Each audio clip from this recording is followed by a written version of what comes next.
الله من الشيطان الرجيم بسم الله الرحمن الرحيم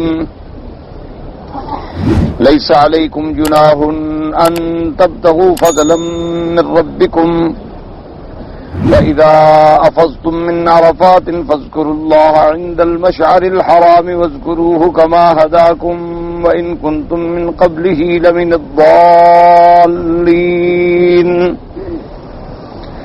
قال المؤلف والمفسر رحمه الله تعالى أدام النفع بعلومه وعلومكم في الدارين آمين إلى أن قال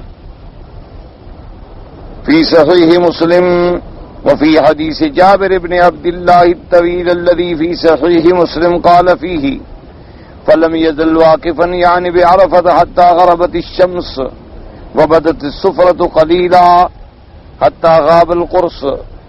اب صحیح مسلم کے اندر جو حضرت جابر بن عبداللہ سے طویل حدیث مبارک ہے حج کے مسئلے میں، اس کے اندر یہ الفاظ مبارک بھی ہیں فلم یزل واقفا، حضور صلی اللہ علیہ وسلم عرفات میں کھڑے رہے حتی غربت الشمس، حتی کہ سورج جو ہے ڈوب گیا، اور اس کے ڈوبنے کے بعد بدت الصفرۃ قلیلا حتی غاب القرص.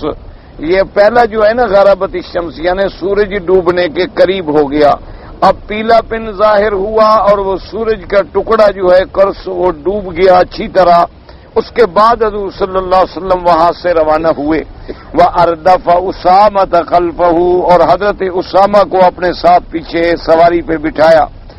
وَدَفَعَ رسول اللہ صلی اللہ علیہ وسلم وَكَشَّنَّكَ لِلْكَسْوَاءِ الزَّمَامَ حَتَّى إِنَّ رَأْسَهَا لَيُصِيبُ مَوْرَكَ رَحْلِهِ، اور آپ نے اپنی اونٹنی کسوا جو ہے اس کے آپ نے بڑے زبردست قوت کے ساتھ اس کے لگاموں کو کھینچ رکھا تھا.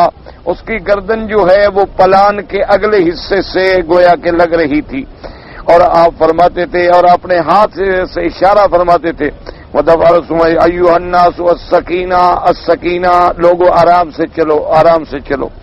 كُلَّمَا أَتَى جَبَلًا مِّنَ الْجِبَالِ أَرْخَالَهَا قَلِيلًا حَتَّى تَصَعَدَ حَتَّى أَتَى الْمُزْدَلِفَةَ، اور جب حضور صلی اللہ علیہ وسلم کسی پہاڑ پہ آتے تو تھوڑا سا لگام کو ڈھیلا فرما دیتے ذرا آہستہ، کیونکہ پہلے تو یہ سڑکیں اور راستے بنے ہوئے نہیں تھے. حتیٰ کہ آپ پہنچے مزدلفہ میں فصلی بہ المغرب والعشاء بأذان واحد وإقامتین. اب حضور صلی اللہ علیہ وسلم میدان مزدلفہ میں جب پہنچے تو آپ نے ایک اذان کے ساتھ دو نمازیں پڑھی. اذان ایک تھی اور ہر نماز کی تکبیر علیحدہ تھی، یعنی مغرب اور عشاء یہ دو نمازیں جو ہیں حضور نے جمع فرمائی مزدلفہ میں. اس کو کہتے ہیں جمع تاخیر، یعنی یہ جمع ہوگی لیکن وقت عشاء میں. مغرب کا وقت تو گزر جائے گا چلتے چلتے، کیونکہ سورج ڈوبنے کے بعد مغرب کا وقت ہوتا ہے، اور جب سورج ڈوب گیا مغرب کا وقت شروع ہو گیا. اب اس کے بعد جو ہے جو سرخی رہتی ہے اس کے ختم ہونے کے بعد، اور بعض ائمہ کے نزدیک سرخی پھر بیاض، اس کے ختم ہونے کے بعد عشاء کا وقت شروع ہوتا ہے. تو اب جب مزدلفہ میں جب پہنچیں گے تو یہاں دو نمازیں جمع ہوں گی، مغرب بھی اور عشاء بھی. چاہے مغرب میں جتنی دیر ہو جائے لیکن راستے میں نہیں پڑھنی ہے. دونوں نمازیں جو ہیں اس کا مزدلفہ میں پڑھنا جو ہے سنت محمد مصطفیٰ ہے صلی اللہ علیہ وسلم.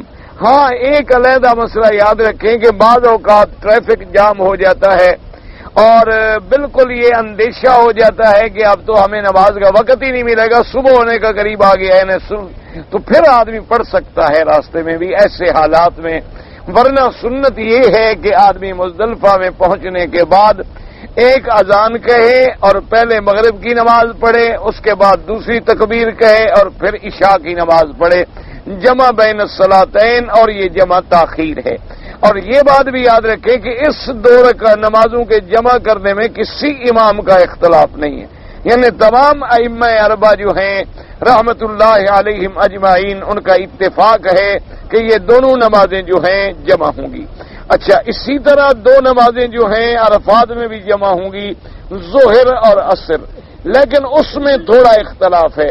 امام ابو حنیفہ رحمۃ اللہ علیہ یہ فرماتے ہیں کہ بھئی اگر بادشاہ خود نماز پڑھائے امیر المؤمنین، یا امیر المومنین کا مقرر کردہ نائب نماز پڑھائے تو پھر وہاں جمع ہو سکتی ہے، لیکن اگر کوئی آدمی اپنے اپنے کیمپ میں پڑھے تو پھر کہتے ہیں وہ جمع نہ کریں بلکہ اپنے اپنے وقت میں پڑھیں۔ یعنی کیا معنی ہوا کہ اگر تو اس کو امام کی نماز ملتی ہے، چونکہ جو امام اب عرفات میں ہیں اس میں کوئی شبہ نہیں ہے کہ وہ بادشاہ کے نائب ہیں، بادشاہ کے حکم سے ہیں، لہذا اگر وہاں موقع ملے تو پھر تو جمع کر لے گا۔ لیکن اگر اس نے اپنی پڑھنی ہے کیمپ میں تو احناف کے نزدیک پھر یہ ہے کہ وہ علیحدہ علیحدہ پڑھیں گے، اور ائمہ ثلاثہ کے نزدیک اور اہل حدیث حضرات کے نزدیک چاہے کیمپ میں پڑھے چاہے جماعت سے پڑھے، جہاں بھی پڑھے دونوں میں جمع کرے گا، ظہر اور عصر کو جمع کرے گا اور مزدلفہ میں مغرب اور عشاء کو جمع کرے گا۔ اور رحمت اللہ علیہم اجمعین، اللہ تبارک و تعالی سب پر کروڑوں رحمتیں نازل فرمائیں، اور سب جو ہیں ان کا استدلال احادیث مبارکہ سے ہوتا ہے، اور یہ اختلاف ایسے ہیں جیسے افضل غیر افضل کے، یعنی نعوذ باللہ یہ ایسے اختلاف نہیں ہے کہ کوئی یہ کہے اس کی نماز نہیں ہوگی، اس کی نماز نہیں ہوگی، اس کی نماز باطل ہے، نہ صرف یہ ہے کہ ان کے نزدیک یہ طریقہ افضل ہے، ان کے نزدیک یہ طریقہ افضل ہے، اور اصل یہ ہے کہ اللہ تبارک و تعالی ہمیں فرائض کے ادا کرنے کی توفیق عطا فرمائیں۔ اور اسی طرح مطلقاً سفر ہے، مثلا اب آپ مدینہ منورہ جا رہے ہیں یا آپ کسی ملک میں سفر کر رہے ہیں تو حنابلہ کے نزدیک امام احمد بن حنبل رحمۃ اللہ علیہ، امام شافعی رحمۃ اللہ علیہ اور اہل حدیث حضرات کے نزدیک ہر سفر میں نمازوں کا جمع کرنا جائز ہے، یعنی وہ جب سفر پہ جا رہے ہیں وہ کہتے ہیں ظہر عصر کو جمع کر لو اور مغرب اور عشاء کو جو ہے جمع کر لیں۔ امام ابو حنیفہ رحمۃ اللہ علیہ کے نزدیک افضل یہ ہے، وہ کہتے ہیں کہ افضل طریقہ جمع تو کرے لیکن اس طرح کہ ظہر کی نماز میں دیر کرے، یعنی ظہر کا وقت آ گیا دیر کرے، ظہر کو آخر وقت میں جا کے پڑھے، اور جب ظہر ختم کر لے فارغ ہو تو عصر کا وقت داخل ہو جائے گا اب عصر پڑھ لے۔ وہ فرماتے ہیں کہ جمع تو کرے لیکن اس طرح کہ ایک نماز کو دیر کرے تاکہ دوسری نماز کا وقت قریب آ جائے، اسی طرح مغرب میں اتنی دیر کرے کہ عشاء کا وقت قریب آ جائے، مغرب کو پڑھ لے پھر اس کے بعد عشاء جو ہے اس میں جمع کر لے۔ وہ فرماتی ہیں اصل میں دو نمازوں کا وقت کا تقرب اور دو نمازوں کے قریب ہونے کی وجہ سے اللہ نے ہمیں جمع کی رعایت دی ہے۔ وہ کہتی ہیں کہ اصل بات جو ہے، ورنہ حضور نے کبھی یہ تو نہیں کیا نا کہ فجر اور ظہر کو جمع کریں، اس لیے کہ دو نمازیں تو وہ بھی بن سکتی تھی نا فجر اور ظہر، لیکن کبھی جمع کیوں کہ فجر کا وقت کہاں ہے اور ظہر کا وقت کہاں ہے اور درمیان میں 8-10 گھنٹے کا فاصلہ ہے، لیکن ظہر اور عصر کے اندر جو ہے 2-3 گھنٹے کا فاصلہ آ جائے گا، اس کے بعد پھر اور 1-2 گھنٹے کا فاصلہ آ جائے گا، تو ان کا ایک قرب ہے۔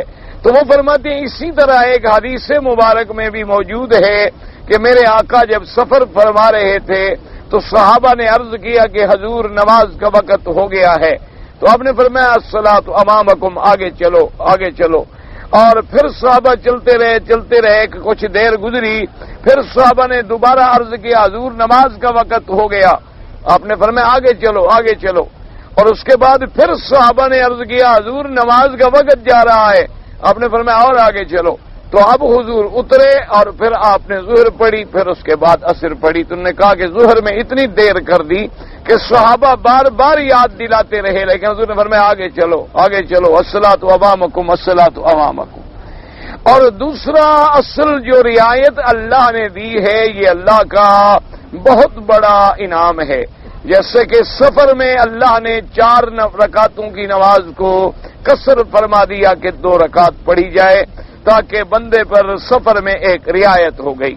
اچھا، اب سنتیں اور نفل جو ہیں وہ پڑھنے ضروری ہی نہیں ہے، یعنی اگر آپ کو موقع ملے، آپ کے پاس وقت ہے، آپ جیسے جاتے ہیں مثلا 8 دن مدینہ پاک میں رہنا ہے، پھر بھی آپ مسافر ہیں، لیکن آپ کے پاس اور تو کوئی کام نہیں، ماسی و زیارت کے، عبادت کے، تلاوت کے، اور کیا کام ہے آپ کا، تو اس لیے منع نہیں ہے کہ آپ سنتیں نہ پڑھیں یا نفل نہ پڑھیں یا اور عبادت نہ کریں، جتنا کر سکتے ہیں کریں، لیکن اگر آپ سفر میں چل رہے ہیں اور راستہ ہے، گاڑی ہے، بس ہے، تو اللہ نے رخصت دے دی کہ فرض پڑھو اور قافلہ نہ رکے اور تمہارے سفر میں کوئی تکلیف واقع نہ ہو جائے۔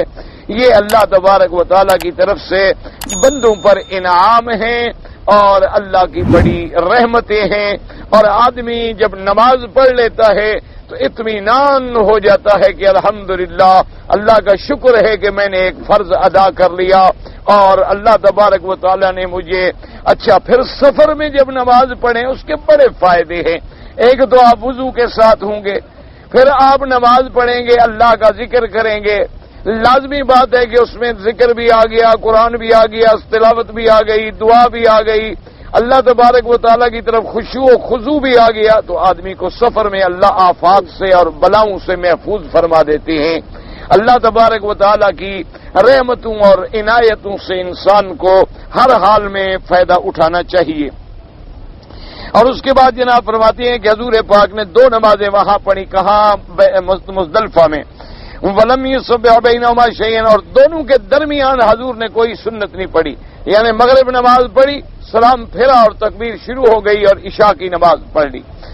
ثُمَّ اسْتَجَعَ طَلَعَ الْفَجْرَ، اس کے بعد حضور پاک کچھ لیٹ گئے، آپ لیٹ گئے اور صبح صادق ہوئی۔ وَصَلَّى الْفَجْرَ حَتَّىٰ تَبَيَّنَ لَهُ الصُّبْحُ بِأَذَانٍ وَإِقَامَةٍ، اس کے بعد آپ نے اذان اور اقامت سے فجر کی نماز پڑھی۔ ثُمَّ رَكِبَ الْقَصْوَاءَ، پھر آپ اپنی اونٹنی پہ سوار ہوئے، حتیٰ أَتَى المشعر الحرام، اس جگہ پر جہاں مسجد ہے مزدلفہ میں اور ساتھ اونچی جگہ ہے، یہی مشعر الحرام ہے، وہاں تشریف لیا۔ فاستقبل القبلۃ، آپ نے قبلے کی طرف رخ کر لیا۔ فدعا اللہ وکبرہ وحللہ ووحدہ، وہاں آنے کے بعد حضور پاک نے اللہ سے دعائیں مانگی اور اللہ تبارک و تعالیٰ کی تکبیر کہی، اللہ کی تحلیل کہی، اللہ کی توحید کا اقرار فرمایا۔ فلم يزل واقفا حتى أسفر جدا فدفع قبل أن تطلع الشمس، اس کے بعد حضور صلی اللہ علیہ وسلم وہی دعا میں مصروف رہے اور مزدلفہ میں جب اچھی طرح روشنی ہو گئی لیکن سورج نہیں نکلا، سورج نکلنے سے پہلے حضور صلی اللہ علیہ وسلم پھر مزدلفہ سے تشریف لے آئے۔ اور اسی میں ایک مسئلہ یہ بھی یاد رکھیں کہ میرے آقا نے زندگی میں کبھی تہجد نہیں چھوڑی، زندگی میں حضور صلی اللہ علیہ وسلم نے تہجد کی نماز نہیں چھوڑی، حتیٰ کہ بعض ائمہ کے نزدیک تو حضور کے لیے تہجد واجب تھی، امت کے لیے نفل ہے۔ حضور صلی اللہ علیہ وسلم کے لیے تہجد جو ہے وہ واجب کے درجے میں تھی۔ اچھا، تو لیکن مزدلفہ کی رات میں حضور نے تہجد نہیں پڑھی۔ مزدلفہ کی ایک ایسی رات ہے کہ جس میں حضور لیٹ گئے، وجہ کیا تھی کہ امت کو سبق ملے تاکہ امت آرام کر سکے، کہ اب عرفات میں سارا دن عبادت کر کے امت آ رہی ہے، پھر مزدلفہ میں اگر ساری رات جاگنے میں گزر جائے، پھر صبح کنکری مارنی ہے، قربانی کرنی ہے، بال منڈانے ہیں، پھر طواف زیارت کے لیے آنا ہے، تو بندے تھک جائیں گے۔ اس لیے حضور نے اپنی امت پہ شفقت کی، مہربانی کی اور آپ سو گئے تاکہ امت بھی آرام کر لے، ورنہ حضور پاک کے لیے تو 2 راتیں 4 راتیں جاگنا کوئی مشکل نہیں تھا۔ حضور صلی اللہ علیہ وسلم کے لیے جیسے 2 3 دن رات متواتر روزہ رکھنا کوئی مشکل نہیں تھا۔ حضور صلی اللہ علیہ وسلم 2 3 دن 4 دن متواتر روزہ رکھ لیتے، دن میں بھی روزہ، رات میں بھی روزہ، دن میں بھی روزہ، رات میں بھی روزہ۔ تو اب اسی طرح حضور صلی اللہ علیہ وسلم کے لیے تو کوئی رات کا جاگنا کوئی مشکل بھی نہیں تھا اور آپ کی طبیعت پہ اس کا کوئی اثر بھی نہ ہوتا، لیکن آپ نے امت پہ مہربانی کی، امت کے لیے راحت کا اسباب پیدا کیے کہ آنے والے زمانے میں میری امت بڑی کمزور ہوگی، وہ اتنی محنت نہیں برداشت کر سکے گی، اب رات مزدلفہ میں ذرا 2-3 گھنٹے بھی اگر نیند آ گئی تو تازہ ہو جائیں گے اور صبح عبادت کے لیے تیار ہو جائیں گے۔ اور دوسری بات یہ یاد رکھیں کہ یہ مزدلفہ کی رات جو ہے، یہ بھی روایات میں آتا ہے کہ اتنی متبرک رات ہے کہ جیسے لیلۃ القدر کی رات ہو۔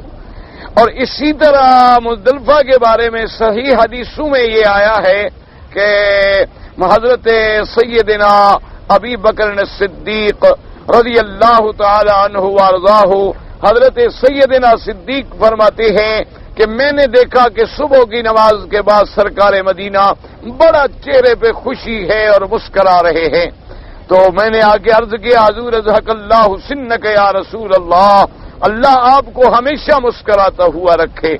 تو یہ عربوں کے محاورات جو ہیں نا، یہ بڑی نعمت ہیں۔ عربوں کے محاورات کے ہر کلمے میں آپ کو دعا ملے گی۔ آپ ملیں گے تو کیا کہیں گے آخر؟ السلام علیکم، یہ بھی تو دعا ہے کہ اللہ کی تیرے اوپر اللہ کی طرف سے سلامتی ہو، اللہ کی تیرے اوپر رحمت ہو، السلام علیکم ورحمت اللہ، تو یہ بھی ایک دعا ہے۔ اچھا، اس کے بعد کیا کہیں گے؟ حیاکم اللہ، اللہ یحییکم، صبحک اللہ بالخیر، مساک اللہ بالخیر، ہر کلمے میں ایک دعا ہے۔ اس لیے جب صحابہ نے دیکھا سیدنا صدیق نے کہ حضور مسکرا رہے ہیں تو ساتھ دعا دی کہ اللہ آپ کو ہمیشہ مسکراتا ہوا رکھے۔ تو یہ ایک طریقہ ادب ہے کہ آدمی جب بات کرے تو اللہ سے دعا کرے تاکہ اللہ تبارک و تعالیٰ کی رحمت شامل ہو۔ حضور نے فرمایا کہ اصل بات یہ ہے سیدنا صدیق کہ میں نے جو دعائیں مانگی تھیں عرفات میں میری ساری دعائیں منظور ہو گئیں، لیکن کچھ دعائیں رہ گئی تھیں، وہاں منظوری نہیں ملی۔ تو جاءنی جبریل آنفاً، ابھی جبریل آئے ہیں تو انہوں نے کہا کہ ہم نے آپ کی وہ دعائیں بھی منظور کر لی ہیں۔ تو لہذا یعنی مزدلفہ بھی ایک ایسا مقام ہے کہ جو باتیں عرفات میں رہ گئی تھیں ان کی منظوری اللہ نے مزدلفہ میں عطا فرمائی ہے۔ تو لہذا وہاں رات کا سونا جو ہے یہ بھی سنت ہے، اور 2 نمازوں کا پڑھنا جو ہے وہ بھی سنت ہے، اور باقی جو کنکریاں چننا اٹھانا جو ہے یہ کوئی ضروری مسئلہ نہیں ہے۔ لیکن ہمارے حاجی صاحبان ماشاءاللہ آپ دیکھیں گے انشاءاللہ اللہ سب کو حج نصیب کرے، ہمیں بھی نصیب کرے اور ہر مسلمان کو نصیب کرے۔ آپ دیکھیں گے عرفات سے جب آئیں گے گاڑی سے اتریں گے، نماز کا فکر نہیں ہوگا، کنکریوں کا فکر ہوگا۔ اترتے ہوئے کنکریاں چننی شروع کر دیں گے، ان کا خیال ہے کہ شاید اتنے حاجی آئے ہوئے نا کنکریاں ختم ہو جائیں، پھر ہم کیا کریں گے؟ حالانکہ ان کو نہیں پتا کہ یہ پتھر پہاڑ کی زمین ہے، یہاں بھی کنکریاں ختم ہو سکتی ہیں۔ اللہ کے بندے، یہ تو پہاڑوں کی سرزمین ہے، یہاں کنکریوں کے ختم ہونے کا کیا سوال ہے؟ پہلے تم فرض ادا کرو، کنکری چننا تو کوئی فرض نہیں ہے۔ اچھا، پھر کنکریوں کے لیے مزدلفہ سے اٹھانا کوئی مسئلہ نہیں، آپ مزدلفہ سے اٹھائیں، راستے میں اٹھائیں، مینا میں اٹھائیں، کسی جگہ سے کنکریاں اٹھا لیں، صرف ان جمرات کے قریب جو ہے وہاں سے نہ اٹھائیں بس، باقی سارے مینا میں جہاں سے مرضی ہے اٹھا لیں، سارے مزدلفہ میں اٹھا لیں، سارے راستے میں اٹھا لیں، صبح کو روشنی ہو جائے گی اٹھا لیں، رات کو اندھیرے میں لگے ہوتے ہیں جی کنکریاں چن رہے ہیں، بھائی کنکریاں نہ ختم ہو جائیں کہیں اللہ معاف کرے۔ یعنی جو کام نہ کرنے کے ہیں ان میں ہم بڑے شیر ہیں، اور جو کام کرنے کے ہیں وہ ہم کبھی نہیں کرتے۔ یہ اللہ تبارک و تعالی ہمارے حال پہ رحم کرے۔ ہم مسجد سے گزرے نا جی تو باقاعدہ سلام کرتے ہیں مسجد کو، ادب یہ ہے۔ اور کبھی اگر جانا بھی پڑے تو مسجد سے 100 گز دور جوتے اتاریں گے، صاف کریں گے، کپڑے میں لپیٹیں گے، لیکن نماز نہیں پڑھیں گے انشاءاللہ، مولوی صاحب کو سلام کر کے چلے جائیں گے۔ تو اس ادب کا کیا فائدہ ہے بھی جب تم نے فرض ادا نہیں کیا، جب تم نے اللہ تبارک و تعالیٰ کے حکم کی تعمیل نہیں کی، مسجد کو سلام کرنے سے کوئی اللہ خوش ہو جائے گا؟ یا مسجد کوئی روح والی چیز ہے تیرے سلام کرنے سے تجھے جواب دے گی؟ یہاں بھی بڑا رواج ہے، لوگ مسجد کا مینار بھی نظر آ جائے گا نا کعبہ شریف کا، وہاں سے اللہ اکبر اللہ اکبر اللہ اکبر شروع کر، کوئی مسئلہ نہیں۔ سب ایسے لوگوں نے اپنی طرف سے بدعات کا ایجاد کیا ہوا ہے۔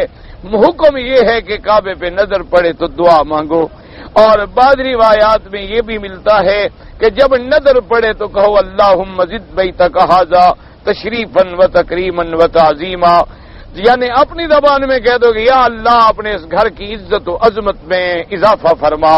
تو جب تم اللہ کے کعبے کے لیے دعا کرتے ہو تو اللہ پاک کی رحمت تیرے اوپر بھی شامل حال ہو جاتی ہے۔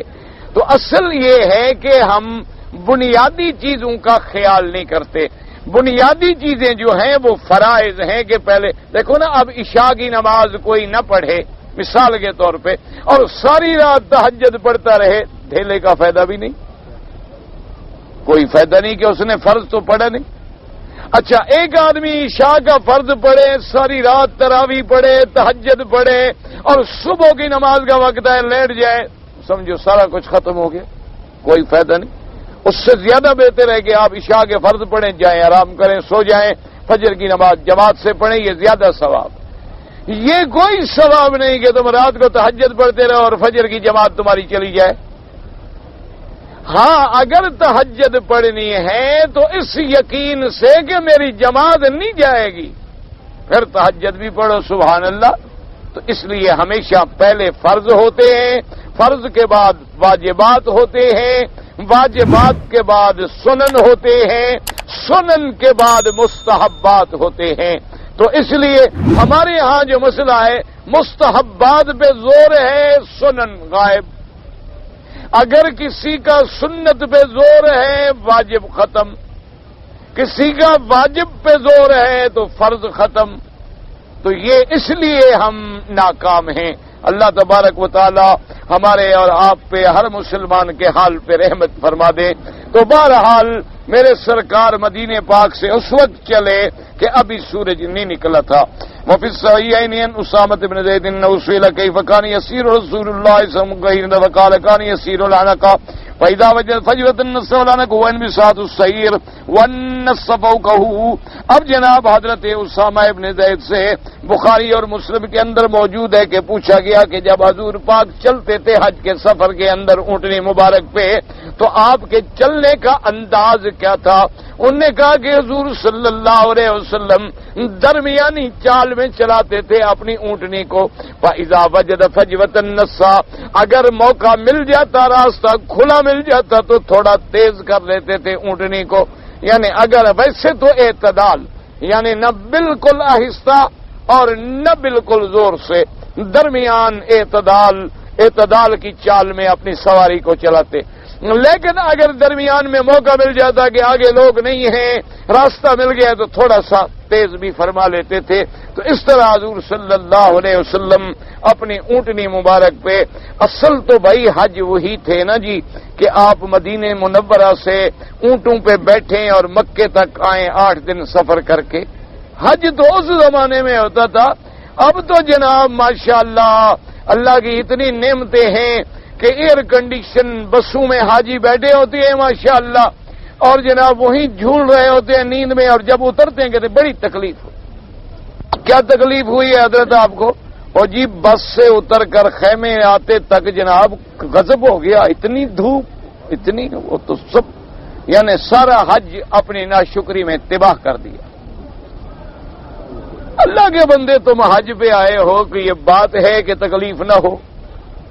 اگر تکلیف نہ ہو تو پھر اللہ نے حج رکھا کیوں؟ اسی لیے تو رکھا کہ تو ہماری تربیت ہو، ہمارا امتحان ہو، ہم ذرا مشقت سے گزریں، ہم صبر سے گزریں، ہم سفر کی تکلیفوں سے گزریں، ہم برداشت کا مادہ پیدا کریں، ایک دوسرے سے ہمدردی کا مادہ پیدا کریں۔ ذرا مٹی پہ سو کے دیکھیں کہ غریب کیسے مٹی پہ سوتا ہے، 2 چادریں باندھ کے دیکھیں کہ غریب کیسے زندگی بسر کرتا ہے، ایک ترانہ پڑھ کے کھڑے ہوں تاکہ پتہ لگے کہ ہر کلمے پڑھنے والا ایک ہے۔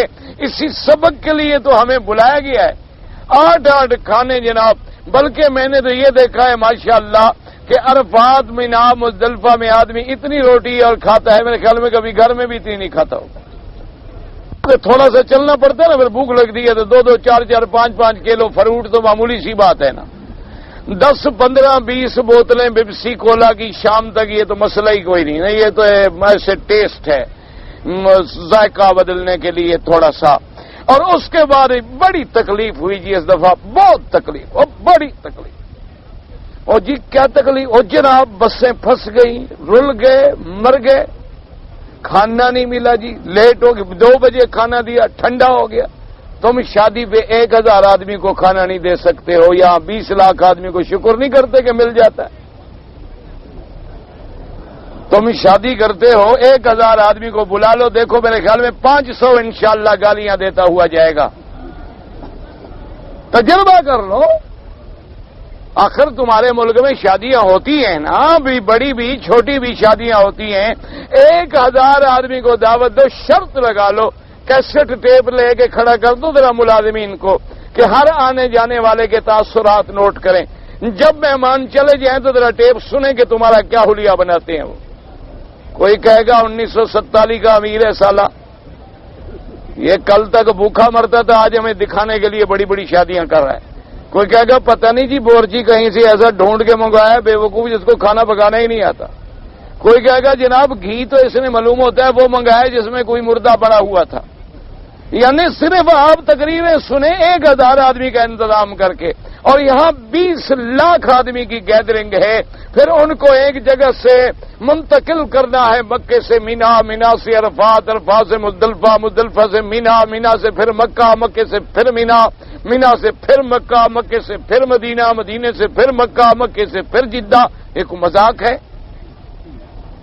کہہ دینا تو بڑا آسان ہے، ہر آدمی اعتراض بڑے کرتا ہے۔ او جی یہ ہے، ایک دفعہ میں باہر کے سفر پہ گیا نا تو میرے ساتھ ایک دوست تھے، وہ ہمیشہ اعتراض کرتے تھے کہ جی آپ کے لوگ جو ہے نا ایئرپورٹ پہ جی 6 گھنٹے 8 گھنٹے جناب غضب ہے، 8 گھنٹے لگا دیتے ہیں جناب، ایک جہاز 2 جہاز آ جائیں تو بس 8 گھنٹے کے لیے جناب رول گئے۔ اور جی چائے پیتے رہتے ہیں، بات ہی نہیں سنتے، بسوں ادھر دیکھتے نہیں ہیں، ہم لینے لگا کے کھڑے رہتے ہیں۔ اب جناب ہم دنیا کے اس ایئرپورٹ پہ اترے جو دنیا کا اس وقت سب سے بڑا ایئرپورٹ ہے، اور جن کو یہ ناز ہے کہ ہم ساری دنیا کے بادشاہ ہیں، اور اپنے سپر پاور ہونے کا اور نیو ورلڈ آرڈر ہونے کے جو بڑے بڑے دعوے کرتے ہیں نا جناب، اور 4-4.5 گھنٹے جناب رول گئے نا جی ہم ایئرپورٹ پہ، کبھی یوں جا رہے ہیں اور کبھی یوں آ رہے ہیں، کبھی یوں جا رہے ہیں کبھی یوں آ رہے ہیں، پسینے پسینے ہو گئے۔ اسی طرح ہے ایئرپورٹ پہ حشر ہوا، ایک لائن میں جا رہے ہیں وہ لائن میں آ رہے ہیں، ایک جا رہے ہیں ایک میں آ رہے ہیں۔ اچھا پھر اتنا غضب کہ نہ کوئی پنکھا نہ کوئی اے سی، چونکہ باہر موسم ٹھنڈا ہے۔ ہم ان دنوں میں گئے تھے جب گرمی تھی، گرمی ہے تو اندر کوئی انتظام نہیں، چھوٹے بچے رو رہے ہیں، عورتیں رو رہی ہیں۔ میں نے اس سے کہا، میں نے کہا یہ پڑھے لکھے لوگ ہمارے تو غریب بدو ہیں نا بیچارے، یہ تمہارے پڑھے لکھے کیا کر رہے ہیں؟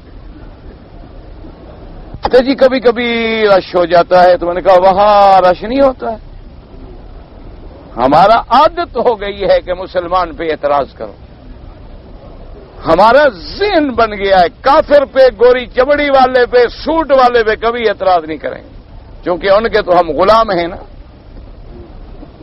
ان کے ہم ذہنی نظریاتی جسمانی غلام بن چکے ہیں، ان کی برائی ہمیں برائی نظر نہیں آتی۔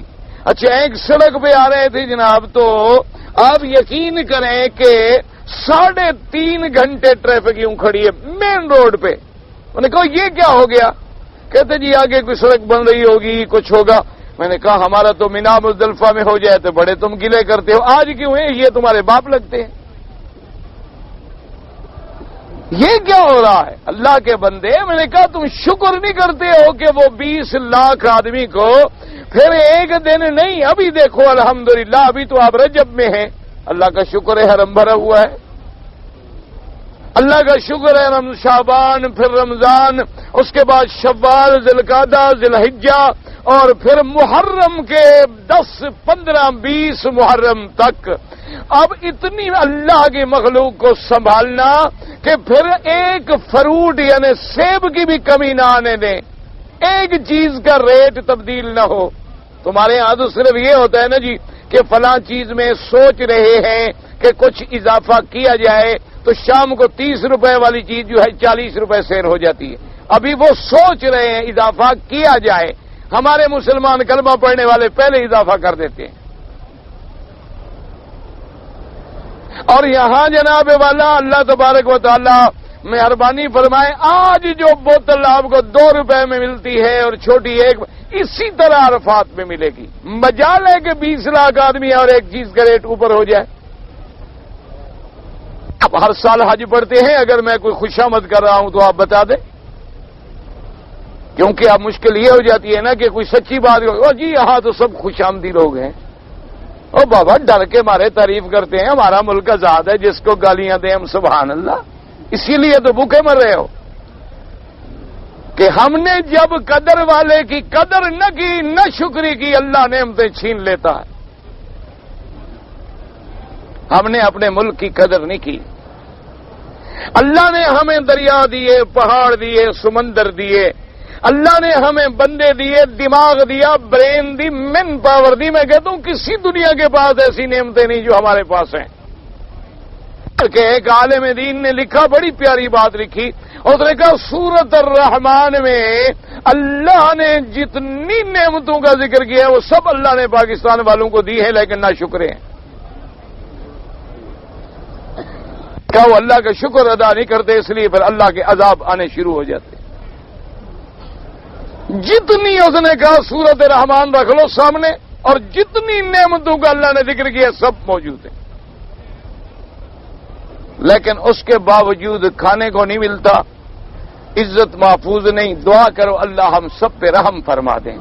بس یہ جگہ مکہ اور مدینہ ہے کہ یاد رکھو یہ دعاؤں کی جگہ ہے، کسی کو بد دعا نہ دو، کسی کو گالی نہ دو، کسی پارٹی وارٹی کے چکروں میں نہ پڑو، بس اللہ کے آگے رو، اللہ میاں معافی دے دے، مسلمانوں کی رحم فرما دے۔ بس ہم گناہگار ہیں، ہم خطا کار ہیں، ہماری خطائیں ہیں، معاف کر دے۔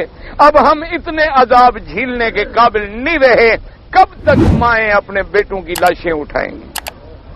دعا کرو اللہ راضی ہو جائے، بس اللہ سے معافی مانگو اور کسی سے نہیں، نہ کسی کا گلہ نہ کسی کی تعریف، اپنے مالک کے آگے رونا شروع کر دو۔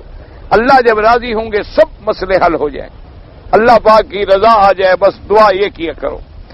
اب اس کے بعد جناب فرماتی ہیں حضور پاک صلی اللہ علیہ وسلم نے وقال نبی آدم خدا محمد بنت الشافعی فیما کتب الی نبیہ او امی سفیان بن عیینہ قوله تبارک وتعالی فاذا افضتم من عرفات فاذكروا الله قبل مزدلفہ قال ان الصوم مشرم هذا المشعر الحرام سألت عبداللہ ابن عمرو سے میں نے پوچھا کہ مشعر الحرام کس کو کہتے ہیں؟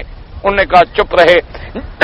جب مزدلفہ میں پہنچے اپنی سواریوں کو اتارا تو پوچھا این السائل، وہ پوچھنے والا کہاں ہے؟ انہوں نے کہا جی میں یہ مشعر الحرام، اسی کا نام مشعر الحرام ہے۔ وقال عبد الرزاق قدام عمرو زوری سالم قال قال ابن عمر المشعر الحرام المزدلفۃ کلھا، انہوں نے کہا سارا مزدلفہ کا جو میدان ہے یہ سب کا سب مشعر الحرام ہے، یعنی اصل مقام تو دیکھیں نا جی، جیسے عرفات میں آپ نے دیکھا ہوگا جس کو کہتے ہیں جبل الرحمت، ایک پہاڑ ہے، اس پہاڑ کے دامن میں نیچے جو کالے کالے پتھر پڑے ہیں نا، میرے مدنی پاک نے اسی جگہ اونٹنی پہ کھڑے ہو کے وقوف کیا، لیکن آپ نے فرما دیا العرفۃ کلھا موقف۔ حضور نے فرمایا لوگوں میں تو یہاں کھڑا ہوں، آخر ایک جگہ ہی کھڑا ہونا ہے، لیکن سارا میدان عرفات جو ہے موقف ہے، جو جہاں کھڑا ہو گیا الحمدللہ۔ اسی طرح مزدلفہ جو ہے مشعر الحرام اصل تو وہی جگہ ہے جو مسجد اور مسجد کے ساتھ جو اونچی جگہ ہے، لیکن سارا میدان مزدلفہ کا جو ہے یہ مشعر الحرام ہے۔ اور آج کل تو بڑا آسان ہے الحمدللہ، بورڈ لگے ہوئے ہیں کہ بھئی نہایت عرفات ختم ہو گئی۔ اچھا اس کے بعد پھر آگے آئیں گے تو ہوگا بدایت مزدلفہ، کہ مزدلفہ شروع ہو گیا، پھر آئے گا نہایت مزدلفہ، اب بھی مزدلفہ ختم ہو گیا۔ ہر طرف سے ماشاءاللہ بورڈ ہیں، اور پھر بڑی بڑی جسے یہاں عربی میں تو کہتے ہیں کشاف، یا اسے کہتے ہیں برج الکشاف، یعنی بڑے بڑے ٹاور کھڑے کر کے ایسی بجلیاں لگا دی گئی ہیں کہ وہاں رات کو بھی دن کا گمان ہوتا ہے ماشاءاللہ، اور باقاعدہ سمت قبلہ کا تعین بھی کر دیا گیا ہے تاکہ ہر آدمی جو ہے مسجد میں نہیں پہنچ سکتا، وہ غلطی کر کے نماز جو ہے غلط نہ پڑھ لے۔ تو الحمدللہ پانی کا بھی اللہ کی رحمت ہے، اب تو خیر حمامات بھی ہیں، ساری چیزیں ہیں، تو بہرحال مزدلفہ میں جہاں بھی کسی کو موقع مل جائے وہ مزدلفہ ہے، سارا مشعر الحرام ہے۔ وقال عبد الله قال اخبرنا ابن زوري سالم قال قال ابن عمر مشعر الحرام مزدلفة كلها وقال هشام الجاج نافع عن ابن عمر رضي الله تعالى عنه سئل قوله تعالى فاذكروا الله عند المشعر الحرام قال وقال هذا الجبل وما حوله، انہوں نے کہا یہ مشعر الحرام کا جو اونچا ٹیلا پہاڑ ہے اس کے ارد گرد سب، انہوں نے کہا مزدلفہ ہے، مشعر الحرام ہے، سب پر اس کا اطلاق جو ہے وہ ہوگا۔ انہوں نے وقال عبد قال فنامان المغيث ابراهيم قال رعاهم ابن عمر يزدحمون على قضاء فقال الا ما يزدحمون كل ما هنا مشعر۔ حضرت ابراہیم فرماتے ہیں کہ رعاهم ابن عمر، حضرت ابن عمر نے دیکھا کہ لوگ جبل قزح جو ہے وہ جو میں نے آپ کو جگہ بتائی ہے وہاں رش کر رہے ہیں اور ایک دوسرے پہ گر رہے ہیں، تو آپ نے فرمایا یہ کیا کر رہے ہو؟ تو نے کہا جی یہ مشعر. انہوں نے کہا اللہ کے بندے سارا مزدلفہ مشعر الحرام ہے، جہاں جگہ ملے جا کے بیٹھ جاؤ، کوئی رش کرنے کی ضرورت نہیں ہے. اور اس کے بعد فرماتی ہیں انوروان باز السین بین میں جاء اسدی ربی حسن الحسن وقطع انهم قالوا وما بين الجبلين، دو پہاڑ، ایک پہاڑ اس جانب ہے، ایک درمیان، سب مزدلفہ ہے. وقال ابن جیلانی قلت لتان اين المزدلفہ قال اذا افضت من معظم عرفۃ فذلك الى محصر. انہوں نے کہا کہ جب تم وادی عرفات سے نکلتے ہو نا معظمین سے، اس کے بعد وادی محصر تک یہ سارا ٹکڑا جو ہے مزدلفہ ہے. اور اس کے بعد جناب فرماتے ہیں مسلم وقال ليس زمان معظم عرفۃ من المزدلفہ ولكن وفضاهما قال وقف بينهما ان شئت، جہاں تم وقوف کرو کر لو. قال واحب ان تكودون قضا هلم الينا من اجل طريق الناس. انہوں نے کہا میں تو نہیں چاہتا کہ ضروری اسی پہاڑ پہ پہنچیں، آئے ہم لوگوں سے ہٹ کے ایک طرف آرام سے وقوف کریں. قلت والمشاعر هي المعالم الظاہرہ. اب مفسر فرماتے ہیں کہ مشاعر الحرام، مشاعر شاعر کیوں کہا جاتا ہے؟ تو فرماتے ہیں اس کا معنی ہوتا ہے معالم، یعنی علامت، نشانیاں، جیسے کوئی جھنڈا لگا دیں ایک علامت ہوتی ہے. تو فرمایا کہ انما سمیت المزدلفۃ والمشاعر الحرام لانها داخل الحرم. اور مزدلفہ جو ہے یہ بھی حد حرم کے اندر داخل ہے. حرم جو ہے عرفات تک ہے، عرفات سے کچھ پہلے نشان آ جائے گا، وہاں تک حد حرم کے باقاعدہ انہوں نے پلر لگا دیے ہیں. مزدلفہ سارا جو ہے یہ حرم میں ہے، مینا سارا جو ہے یہ حرم میں ہے. مینا بھی حرم میں داخل ہے اور مزدلفہ جو ہے یہ بھی حرم میں داخل ہے. اس کے بعد وحل وقوع بیارکن بالحج رائسی لابی کما ذهب الیہ طائفۃ من السلف وبعض اصحاب الشافعی منهم الكفال بن خزیمہ حدیث عروۃ بن مضرس او واجب كما هو احد قولی الشافعی بالدم او مستحب لا يجب تركه شيء كما هو القول الاخر في ذلك ثلاثه قول المال مسلم غير هذا والله اعلم. اب مفسر رحمۃ اللہ علیہ فرماتے ہیں کہ مزدلفہ میں ٹھہرنا جو ہے بعض ائمہ کے نزدیک تو رکن ہے، یعنی نہیں ٹھہرے گا تو حج بھی نہیں ہوگا، اور بعض ائمہ کے نزدیک واجب ہے کہ اگر نہیں ٹھہرے گا تو دم دینے سے اس کا جرمانہ ادا ہو جائے گا، اور بعض علماء کے نزدیک مستحب ہے کہ بس ٹھہرے گا تو ثواب ہے، نہیں ٹھہرے گا تو کوئی اس پہ گناہ نہیں. لیکن بہرحال اکثر ائمہ اسی طرف ہیں کہ مزدلفہ کا رہنا جو ہے وہ واجب ہے، کہ مزدلفہ میں آئے اور دونوں نمازیں بھی وہیں پڑھیں اور رات بھی وہیں گزارے. ہاں اگر کوئی معذور ہے یا بیوی بچے ہیں یا کوئی ڈپٹی کرنے والے لوگ ہیں، ان کی مجبوری ہے کہ ان کو رخصت نہیں ملتی، تو ان کے لیے اجازت ہے کہ وہ دو نمازیں پڑھیں، وقوف کریں، کچھ دیر ٹھہریں اور اس کے بعد مینا کے لیے روانہ ہو جائیں. لیکن جس کے لیے عذر نہیں ہے، ہاں کوئی حاملہ عورت ہے، کوئی بچے والی عورت ہے یا کوئی ڈپٹی والا آدمی ہے، وہ اس کے لیے اجازت ہے. حضور پاک نے اپنی بیویوں کو بھیج دیا تھا کہ آپ جلدی چلے جائیں تاکہ مینا میں صبح جو ہے سب لوگ پہنچیں گے تو پھر رش ہو جائے گا. ورنہ ہر آدمی کو یہ چاہیے کہ مزدلفہ میں رات گزارے اور صبح کی نماز بھی مزدلفہ میں پڑھے اور نماز کے بعد کھڑے ہو کے قبلے کی طرف رخ کر کے اللہ سے لمبی لمبی دعائیں کرے، کرتا رہے حتیٰ کہ اتنی دیر تقریباً جتنی اللہ توفیق دے. ویسے تو تھوڑی دیر کھڑا ہو جائے وقوف ہو جائے گا، لیکن جتنا دیر اللہ مانگنے کی توفیق دے، سبحان اللہ.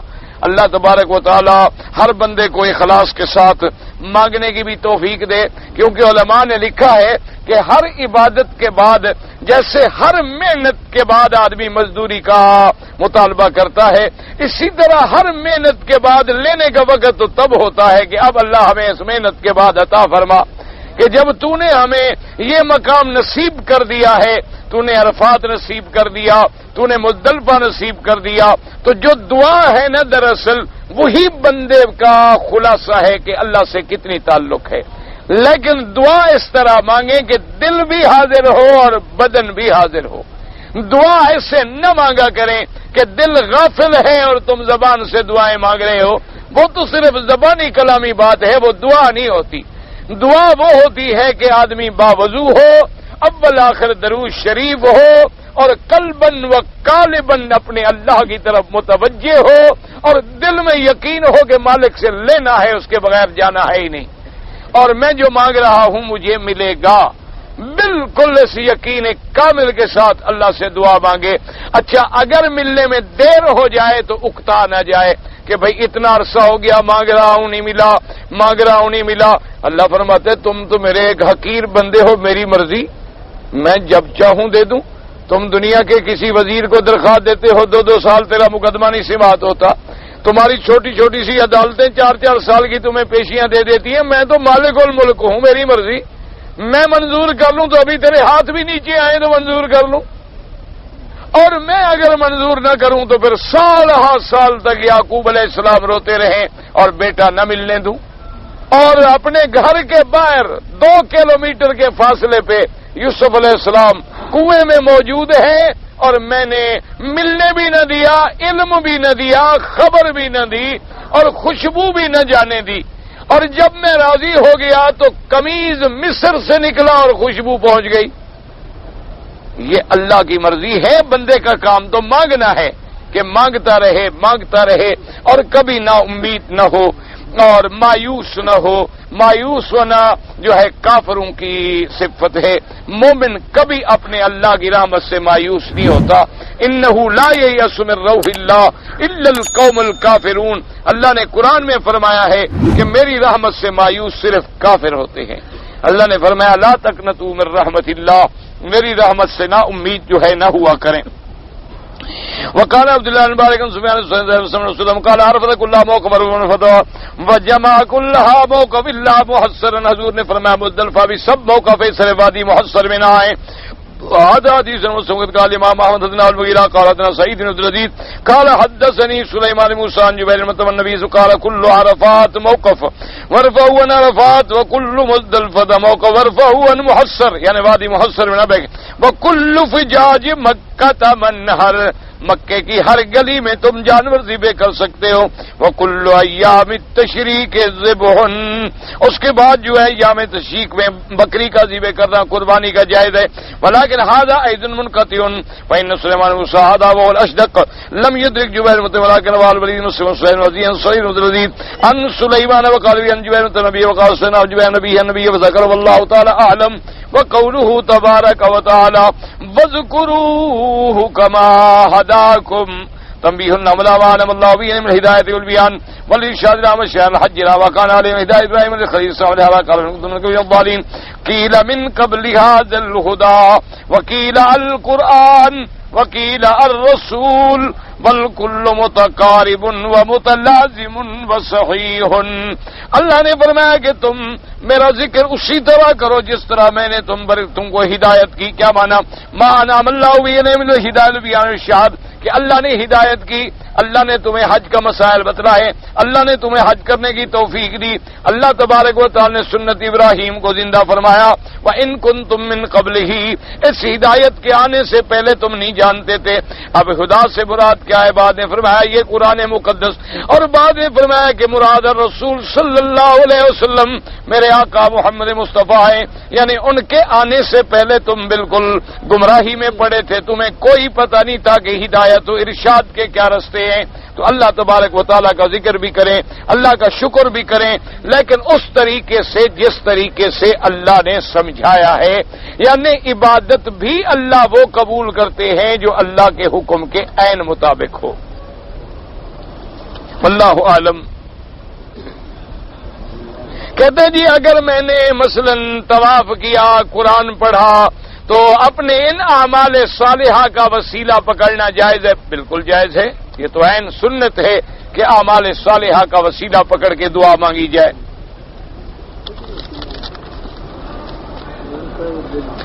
جی گھڑیوں کی دکان میں اگر کوئی ٹیپ ریکارڈر بیچتا ہے، کیمرے ویمرے بیچتا ہے، بہرحال گزارش یہ ہے جی کہ اگر مقام تقوی ہے تو ان سب چیزوں سے بچیں، جو چیزیں حرام ہیں ان کو نہ بیچیں، چونکہ حرام چیزوں کے بیچنے کا نفع بھی حرام ہے اور پیسہ بھی حرام ہے۔ تو باقی اگر آپ ملازم ہیں تو آپ کچھ نہیں کر سکتے ہیں، یہ ان کی ذمہ داری ہے جو مالک ہیں۔ باقی یہ ہے کہ بعض چیزیں ایسی بھی ہوتی ہیں کہ ان کا استعمال حرام ہو جاتا ہے. اب دیکھیں نا جی، یہ ایک گلاس ہے، اگر اس میں آپ پانی پیئیں تو حلال ہے، لیکن شراب پیئیں تو حرام ہے، حالانکہ چیز تو وہی ہے. اسی لیے بعض چیزیں ایسی ہیں جن کو تم، اب ٹیپ ریکارڈر ہے مثلا، یہ ٹیپ ہے، یہ جب نئے نئے آئے تھے تو تاثر یہ تھا کہ بھئی اس سے گانے اور برائی پھیلے گی، لیکن اللہ نے اب اس کو اتنا بڑا دین کی تبلیغ کا ذریعہ بنا دیا ہے کہ حیران ہو جاتا ہے آدمی. کسی ملک میں چلے جاؤ کیسٹ آگے پہنچا ہوتا ہے، ٹیپ پہنچا ہوتا ہے، ورنہ وہاں ہم کبھی زندگی میں بھی نہ جا سکیں. تو اللہ تبارک و تعالیٰ کبھی انہی چیزوں کو پھر استعمال ہی بدلنے کی ذرا دیر ہے اسی کو. اسی لیے جب میرے آقا نے ایک آدمی سے فرمایا نا کہ میاں بیوی جب ملتے ہیں، جمع کرتے ہیں، تو ان کو اللہ صدقے کا ثواب دیتے ہیں. تو ایک صحابی نے کہا حضور عجیب بات ہے، میاں بیوی ملتے ہیں، ہم لذت تو اپنی حاصل کرتے ہیں، تو خیرات صدقے کا ثواب کیوں ملا؟ آپ نے فرمایا اگر یہی لذت غیر عورت سے حاصل کرو تو پھر گناہ ہوگا. تو نے کہا ہاں جی پھر تو گناہ ہوگا. آپ نے فرمایا جب تم نے اس بدن کو، اس قوت کو، اس صحت کو اللہ کے حکم پہ خرچ کیا ہے تو اللہ خیرات کا ثواب بھی دے دیتے. تو اصل بات جو ہے وہ یہ ہے کہ ان چیزوں کا استعمال کیا کیا جاتا ہے. میرے استاد جو ہیں وہ غیر مسلم ہیں، ان کو میں سلام کیسے کروں؟ والسلام علی من اتبع الہدی. بس جیسے حضور صلی اللہ علیہ وسلم نصرانیوں کو، یہودیوں کو جب خط لکھتے تھے تو آپ سلام علیکم تو نہیں لکھتے، السلام علی من اتبع الہدی، کہ اللہ کا سلام اس پہ ہو جس نے اللہ کی ہدایت کو قبول کیا. تو ایک آسان سی طریقہ ہے. اور آج کل تو تمہیں تکلیف کیا ہے؟ آج کل تو گڈ مارننگ گڈ ایوننگ کا زمانہ ہے، تو مسئلے پوچھنے کی ضرورت ہی نہیں. ہاں سب مسئلے پوچھ رہا ہے.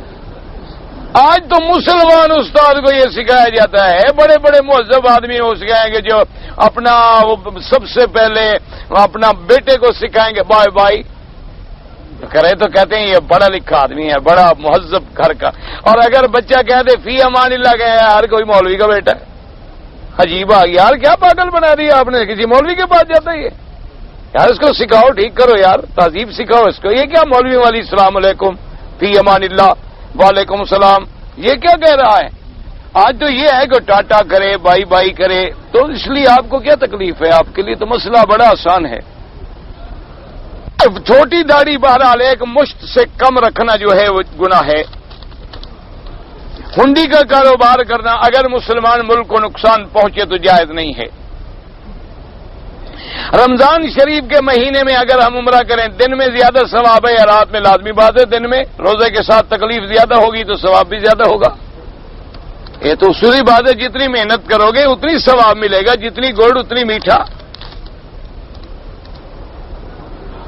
ایک روایت میں کہتے ہیں کہ عیسیٰ علیہ السلام اتریں گے اور دمشق کی ایک مسجد میں اور آ کے نماز پڑھائیں گے. بالکل ٹھیک ہے.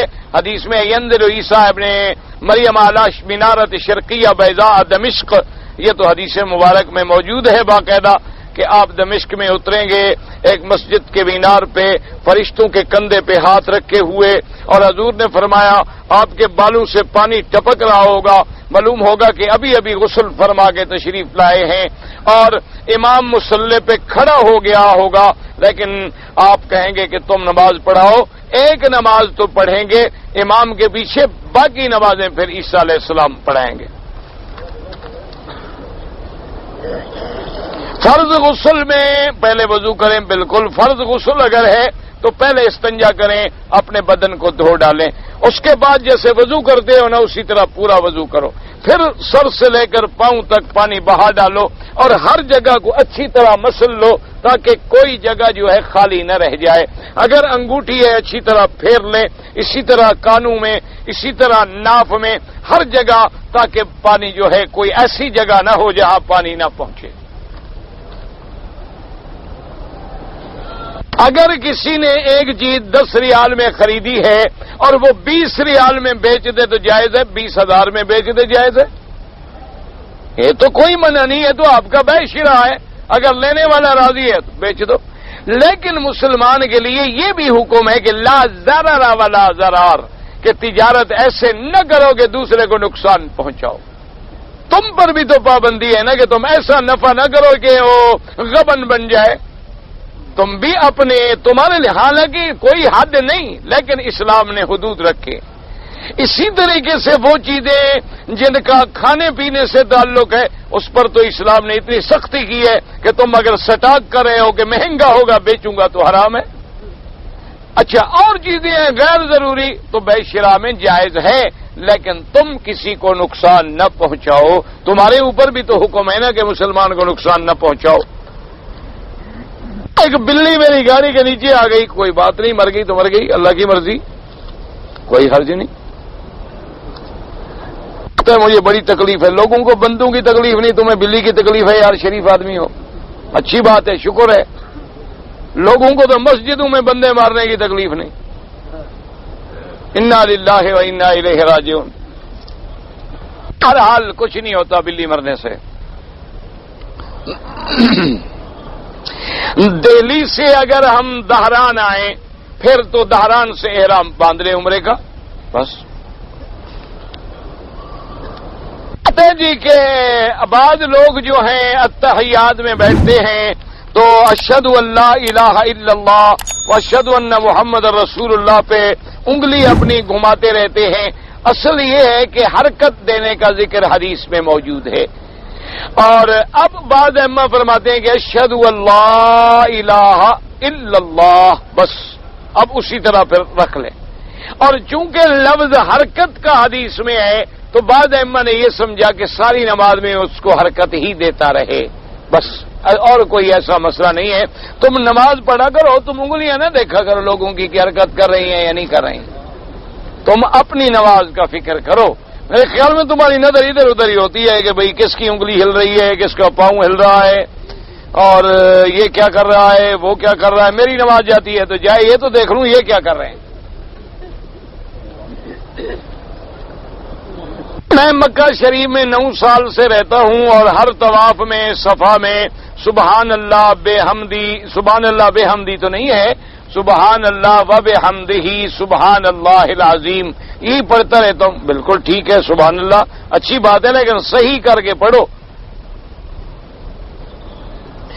حضرت اسماعیل علیہ السلام برا ہے یا اسحاق علیہ السلام برا ہے, کیا آپ کو ملنا ہے؟ نہیں, کیا آپ کا کیا مقصد ہے ان دو میں جو بڑا ہو تو آپ کیا کریں گے؟ نہیں, آخر مجھے سمجھائیں تاکہ میں جواب دوں. قرآن نہیں پڑھا آپ نے؟ یہ سب واقعہ گزر گیا. فبشرناہما باسحاق, اسحاق بعد میں آئے, قرآن میں موجود ہے. لیکن ان کے بڑے چھوٹے ہونے میں آپ کو کیا مسئلہ ہے؟ یہ ذرا مجھے مہربانی کر کے ذرا حل کریں, لکھیں کہ بھئی اگر اسحاق بڑا ہوا تو آپ کا کیا نقصان ہے اور اسماعیل علیہ السلام بڑے ہوئے تو آپ کا کیا فائدہ ہے. بس ایک عادت ہے کہ مولوی مفت ہے, جواب مفت ہے, لکھتے رہو, کچھ تو پوچھ لو نا. ہمارے شہر میں بچے کو اکثر دوا کے طور پر گدھے کا دودھ پلاتے ہیں. اگر کوئی بیماری کا علاج ہے تو علاج کے لیے تو جائز ہے, علاج کے لیے تو حرام چیز جائز ہو جاتی ہے.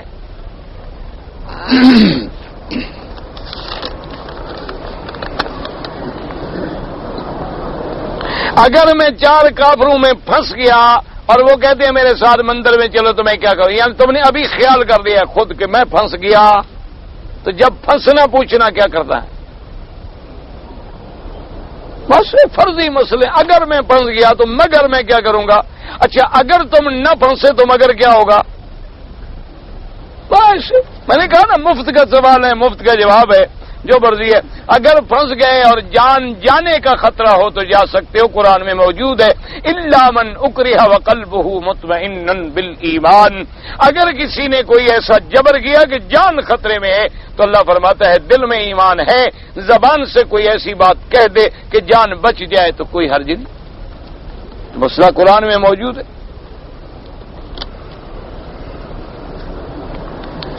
وہ میں نے بچہ, میں ریاض سے عمرے کی نیت سے آیا, میرا احرام میقات سے چھوٹ گیا, مکے میں احرام باندھ آئے ریاض سے عمرہ کرنے کے لیے. تو کرنے کیا آئے تھے آپ؟ احرام تو آپ کو بھول گیا, تو باقی کیا کرنے آئے تھے آپ؟ آیا ریاض سے ہے عمرہ کرنے, احرام بھول گیا، وہ مکے میں آ کے باندھا، ماشاءاللہ عمرہ قضا کرو، ایک بکری بطور دم ادا کرو، انشاءاللہ پھر نہیں بھولو گے۔ 70,000 امت حضور کا جنت میں بلا حساب داخل ہوگا، بالکل ہوگا، دعا کرو ہم سب داخل ہوں گے، تم صرف 70,000 کا فکر کیوں کرتے ہو؟ میری بیوی انتقال ہو گئی، اس کا مہر جو ہے مجھ پر باقی رہے گا، اچھا زندگی میں تم نے دیا ہی نہیں، ماشاءاللہ ایسا شوہر شریف اللہ رحمت کرے جی۔ بہرحال اس کے وارثوں کو ادا کرو، اس کا مہر آپ کے ذمے ہے، فوراً جو بیوی کے شرعی وارث ہیں ان کو ادا کرو۔ میری بیوی ہسپتال میں اسٹاف نرس کی نوکری کرتی ہے، تو کیا یہ نوکری شریعت میں جائز ہے؟ اب جھگڑا ہوگا، آپ چاہتے ہوں کہ نوکری چھوڑ کے وہ گھر جائے، اس لیے مسئلہ پوچھنے آ گئے ہو۔ جب تم نے نکاح کیا پہلے نہیں پوچھا مسئلہ؟ اب تمہاری شادی ہوئی، اس وقت تو نرس نہیں تھی، بعد میں بنی، تو جب وہ بننے لگی پھر بھی تم نے مسئلہ نہیں پوچھا، آج مولوی وکیل سے مسئلہ پوچھنے آئے، اس لیے ان کا ہو گیا ہوگا جھگڑا۔ یہ کہتا ہوگا کہ نوکری چھوڑو، چلو، وہ کہتی تھی میں نوکری کیسے چھوڑوں، اب یہ کہے کہ نوکری جائز ہے کہ نہیں ہے؟ جی عورتوں کی خدمت کریں، مردوں سے بچے، جائز ہے۔ غیر مردوں کو ہاتھ لگانا تو عام عورت کے لیے بھی ناجائز ہے، نرس تو نرس رہی۔ عورتوں کی ڈیوٹی کرے، غیر مردوں سے بچیں، پردہ قائم رکھے، جائز ہے۔ بیوی کی تنخواہ بچا کر کیا جی، اچھا میری تنخواہ سے گھر کا خرچہ چلاتے ہیں، جبکہ اس کی تنخواہ بچا کر ہم دوسری دفعہ عمرے کی سعادت حاصل کریں۔ اگر وہ اپنے منشے سے تمہیں پیسے دے، تنخواہ کے رضامندی سے تمہیں عمرہ کرائے، اس کی مہربانی ہے، اگر نہ دے تو تم اس سے نہیں لے سکتے ہو۔ نہ عمرہ کرنا کوئی فرض ہے کہ تم ہمیشہ اس کی تنخواہ عمرے کے بہانے پہ کھا جاؤ، عمرہ کرنا فرض ہے۔ اچھا حج بھی زندگی میں ایک دفعہ فرض ہے، اپنی تنخواہ یہ وہاں کھا جاتا ہے، اس کو کہتے تم مجھے تنخواہ کے لیے دے دو، میں عمرے پہ آ رہا ہوں جی۔ اب وہ بیچاری بیوی ہے، کیا کرے، نہ دے تو طلاق لے، خوشی سے کوئی بھی نہیں دیتا۔ بالکل تجربہ کرو، خوشی سے کون دیتا ہے؟ جو لوگ حرم میں کام کرتے ہیں ان کو بکری اگر دم کا ہم دے دیں وہ کھا لیں، بالکل ٹھیک ہے، وہ بھی غریب ہیں، اگر امیر ہوتے تو 500-800 ریال پہ نوکری کرنے آتے ہیں۔ غریب لوگ ہیں، بالکل دیا کریں، بلکہ میں سمجھتا ہوں یہ زیادہ مستحق ہے، کسی سے سوال تو نہیں کرتے، بھیک تو نہیں مانگتے، اپنی مزدوری تو کر رہے ہیں، یہ لوگ زیادہ مستحق ہیں ان کی خدمت کی جائے۔ جو مانگتے ہیں نا ان کو تو نہ دیا جائے تاکہ ان کی عادت خراب ہوت رہی ہے روزانہ۔ مکے والوں نے یہ مسئلہ ہو گیا ہے، حتیم میں قضا نماز پڑھ سکتے ہیں، مکہ مکرمہ کی ہر مسجد میں 1 لاکھ کا ثواب ہے، بالکل ہے۔ اگر عورت ہو تو کیا وہ جنازہ پڑھے مردوں کا؟ اگر مرد اچھا عورت مر جائے تو مرد اس کا جنازہ پڑھے؟ عورت بھی پڑھ سکتی ہے، اگر مرد پڑھ سکتا ہے کوئی حرج نہیں، اگر موجود ہے تو پڑھے، گھر میں ہے تو جنازے کے لیے عورت کو آنے کی اجازت نہیں ہے۔ دل میں بڑی کوشش کرتا ہوں لیکن خشوع و خضوع پیدا نہیں ہوتا، تم کوشش کرتے رہو، باقی اللہ کی مرضی ہے، جب چاہیں گے پیدا ہو جائے گا۔ تم تمہارا یہ سوچنا جو ہے نا کہ پیدا نہیں ہوتا، یہی تو خشوع خضوع ہے، یہی تو ہے کہ تم ڈر رہے ہو، اسی کا نام تو خشوع اور خضوع ہے۔ اگر آدمی رات کو پتہ نہیں کہہ دیا اپنے گھر والی سے پتہ نہیں کیا کریں، تو بغیر اچھا مقصد یہ ہے کہ میاں بیوی اگر سو گئے اور دونوں اب حالت جنابت میں ہیں، بچہ رونے لگ گیا، تو کیا عورت بغیر غسل کے بچے کو دودھ پلا سکتی ہے؟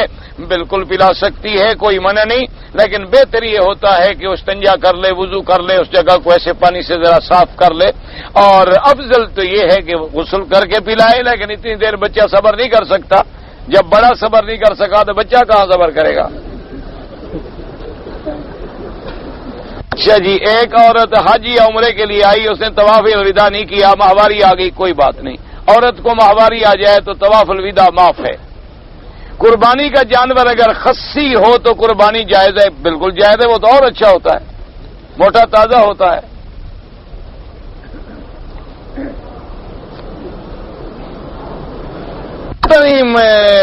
میں ایک مسئلہ ہے، چوتھی دفعہ عمرے پہ آ رہا ہوں، حج فرض، اب بھی تم پر حج فرض نہیں ہوا، چوتھی دفعہ آ رہے اللہ کے بندے، عجیب آدمی ہو یار۔ جو لوگ داڑھی نہیں رکھتے ہیں، مونچھیں رکھتے ہیں، وہ سنت کی مخالفت کرتے ہیں۔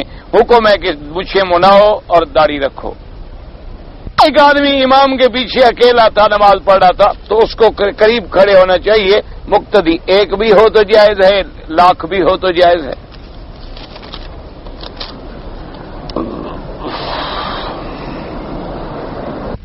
ہاں، ایک آدمی آیا، اس نے 7 کنکری ماری، قربانی دی، بال کتروائے، احرام کھول دیا، ٹھیک کیا۔ احرام کھولنے کے بعد ہی طواف صفا کرے گا۔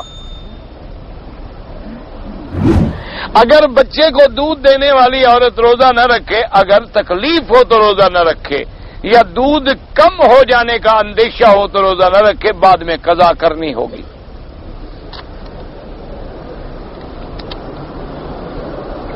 اگر ماہواری کے دن میں نمازیں جو ہیں ان کی قضا نہیں ہے، لیکن روزے کی قضا ہے۔